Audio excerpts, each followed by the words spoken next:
Well, dear students, today we shall take next topic. This is Sarshad Hussain from Government Degree College Mender. We shall take today the general characteristic features of phylum Porifera. Phylum Porifera, bears the organisms or contain the organism which are pore bearing. You can see a picture below. This is an organism from the Porifera, and whole body is perforated with numerous pores. So Porifera means pore-bearing organisms.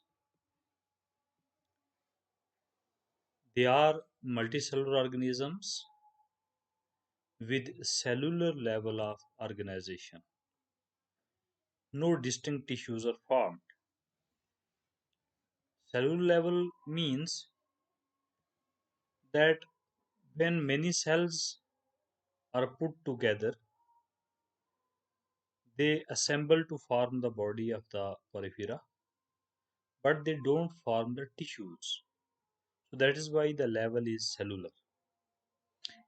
There is a well-known fact about the Porphyrin that if their body is passed through a mesh so that each cell gets separated from each other, these cells will not die, they will survive. But when you will put them again into a similar dish, same dish, they will assemble to form the organism again. So this is the cellular level of organization. That is, neither they have remained unicellular nor they have formed the tissues. Because when cells are put together, they form the tissues. But here no tissues are formed, so level of organization is cellular. When many cells are together, they may divide the function of the body. Some may perform some function, other may perform other function. But when the cells are separated, they will not die. They will survive even then. This is the cellular level of organization. All porphyrins are aquatic. They live in water and they live both in marine as well as fresh water. Marine have most of the sponges, whereas freshwater have only one family Spongillidae. They may be solitary, they may be colonial, they may remain attached to the substratum, that is all sessile, and grow like plants. By looking at the body of the porphyrins, a normal person cannot judge whether it's a plant or it's an animal because they are sessile. They remain attached with the substratum as plant does and grow like the plant as well. They may have radial symmetry because their body may be circular, or sometimes the body is so irregular that they don't have any symmetry. Body form is vase like. You can see this shape is exactly like the vase, cylindrical. It is exactly like the cylinder also. It is tubular. As you can see, a tube is always hollow inside. The body of the porphyrin is also hollow inside. Sometimes they may have the cushion shaped body and many branch. You can see here I have shown you a cycon. It has three branches at least, one, two, and three. Body bears many pores.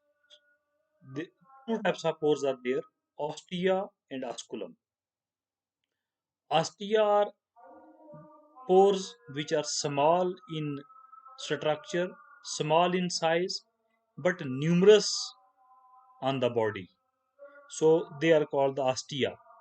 The other pore is the osculum, which may be present only single at the tip of each branch, which is large enough, which is not small. Water enters into the body through ostia and goes out through osculum. Their body wall is diploblastic, but not true diploblast. Cells are loosely arranged. So they don't have the true diploblast because no tissues are formed. The two layers the cells in the two layers are again very loosely arranged, so they don't have the true nature of diploblastic. Their two walls are, outer wall is called pinacoderm. You can see over here. This folding of the wall shows an outer line and an inner line. The outer line is the pinacoderm and the inner line is coinoderm. So only these two layers are present, but the cells in these two layers are loosely arranged because they don't have tissues, they have cellular level of organization. The pinacoderm is also called as dermal epithelium, and in between these two layers there is a mesenchyme. There is a mesenchyme between these two layers.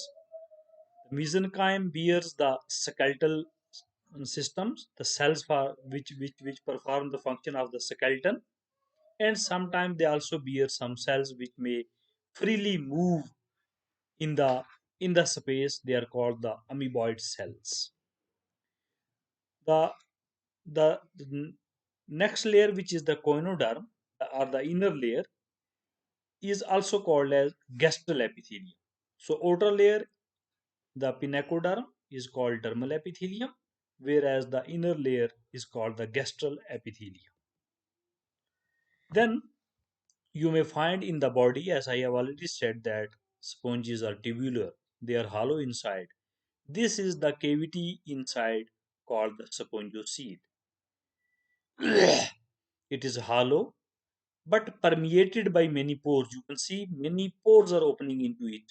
I have already shown you the ostia. Basically, these are the ostia that are opening into the spongiocele. Uh, Spongiocele is either hollow or permeated by numerous canals like coinocytes.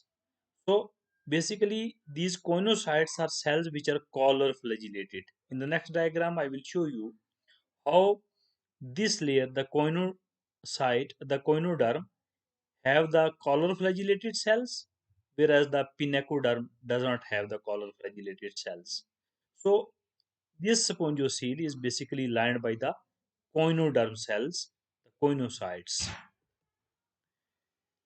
The skeleton that is present in the mesenchyme between the two layers is basically formed of the fibers made up of a protein called spongin. They are flexible, they are not so hard. Sometimes they are made up of silica, sometimes they are made up of calcium. So, accordingly, they are called as silicous spicules or calcareous spicules. Now, you can see this is an electron microscopic diagram of the wall of the cycon. So you can see uh, this is the spongiocele. I have shown you only a part of it so that cellular detail may be revealed in this diagram. Uh, these are the collar flagellated cells. So the layer formed by the collar flagellated cell is the coinocyte, and the outer layer is the pinacocyte or the pinacoderm. So this is the coinoderm. This is the pinacoderm, and in between pinacoderm and conoderm, you have the mesenchyme. In the mesenchyme, you can see various spicules are present, or amoeboid cells are present. Amoeboid cells are those cells which can move from one place to other, and spicules are meant for the skeleton. Their nervous systems uh, is very simple because only few uh, neurons may be seen that are arranged in a definite network of bipolar or multipolar cells. So, cells having two poles, bipolar cell, having more than two poles, multipolar cells, but is of doubtful status. That what status nervous system is having still doubtful. Some scientists don't acknowledge it as a nervous system. Some said, okay, this is a part of nervous system. Some neurons are present in there. What exactly the function is performed is again doubtful, is of doubtful status. All sponges are hermaphrodite, and hermaphrodite means when both the sexes are present within the same individual. Hermaphrodite may also be called as monoecious. From hence onward, all of you must remember that monoecious and hermaphrodite are synonyms. Monoecious means both the sexes are present within the same individual, and so does the meaning of the hermaphrodite. So normally we often confuse ourselves that there's a word mono. Mono means that the one sex may be present in a single individual. No, mono here means the single individual. Ecious, monoecious means both the sexes are individual present in the same similar individual. The other term may be dioecious when the sexes may be separated among the different individual. Male will be the separate individual and female will be the separate individual. Though both the sexes are present within the same individual, that is, they are hermaphrodite, but cross fertilization is a rule. Even then, two individuals come together and they exchange the sperm of the one individual get fused with the egg of the other individual. So cross fertilization is a rule. That doesn't mean that both the sexes are present within the same individual. It means they don't require the other individual for fertilization. Asexual reproduction by bud formation or gemule formation. Bud formation I have shown you in the previous diagram, you might have remembered. Like you can see here, this is a small bud. It is coming out, it will grow in size and it will form a full individual. Even it can detach itself from the body and may separately establish the individual or may remain in the same colony. Like here you can see two are already present over there. Asexual reproduction is either by means of this bud formation or gemule. Below is the picture of the gemule. A gemule is having such type of feature, having the outer membrane and the present inner to it are present the archaeocytes, the cells responsible for providing the nutrition to the developing embryo. Then monogs and spicules may be also present on the outer membrane, and you may have a one opening micropyle also associated with it. All shows the regeneration of power. I have already shown you that even you separate all the cells of the sponge, they will grow into a full body. So they have a good regeneration of the power. Cleavage holoblastic. Cleavage means division of the zygote. So holoblastic when whole of the zygote may divide into cells. Development indirect. Always remember, indirect development means from the zygote, larva will be formed and then the fully formed individual may come out, which will grow, increase in size, and will develop into adult. When there is no larval form, then the development is called as direct development. But here there is an indirect development, and the larva, which is involved after the zygote and before the formation of the full individual, is called as amphiblastula or parenchyma. This is the shape of the larva amphiblastula. The organization of sponge has been grouped into three main types.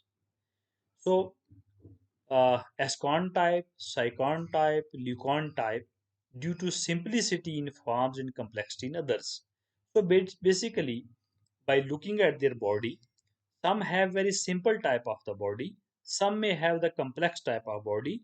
Accordingly, you may their body organization, depending upon their body organization, whether it is simple or complex.